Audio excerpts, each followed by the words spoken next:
All right, time now for a look at the French newspapers. I'm joined on set by Nicholas Rushworth. Hello there, Nick.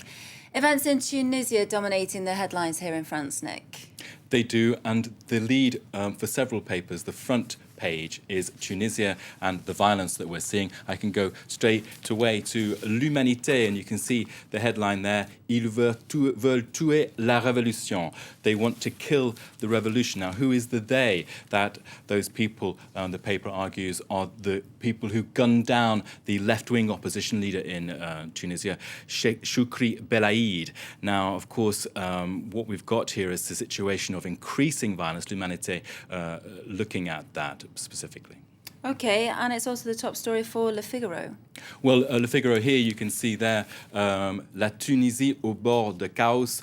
Tunisia on the edge of chaos with, yet again, another picture of a protester. Now, what we've got are violent clashes as a general strike is underway this Friday. What we're seeing is perhaps not the breakdown entirely of Tunisian society, but certainly Tunisia on the edge. The editorial there in Le Figaro is saying La Tunisie is basically now really at a turning point. After 2 years into this, since Ben Ali was deposed and the revolution took place, what we've got is a country that has to really say, can we save our revolution? And Le Figaro in its article says, well, for Tunisians, the only way to save the revolution is by introducing a national unity government.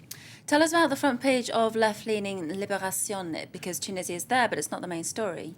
Libération is leading on this, and what is absolutely fascinating in the paper this Friday, Libé, is an interview with Faouzia Charfia. There you can see there the interview with Libé. And Charfia tells the paper that when she's asked the question, who is responsible, is Ennahda, the ruling Islamist party, responsible for this current violence? She says, yes, there is no doubt. The Islamists in power in Tunisia are not Democrats.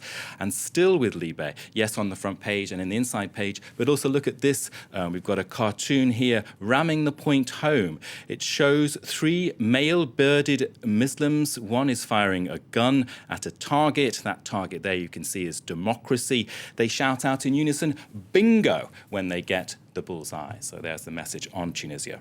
All right, other stories in newspapers looking at the marriage for all legislation currently working its way through French Parliament, Nick. Well, Le Monde has this, and it's saying that that there is a drastic sinking, a naufrage. The quality of the debate has sunk about the marriage for all legislation, which is in Parliament at the moment. There you can see the story, le naufrage d'un débat, naufrage sinking. Now, 5,000 amendments were in place at the start of discussions in Parliament 10 days ago.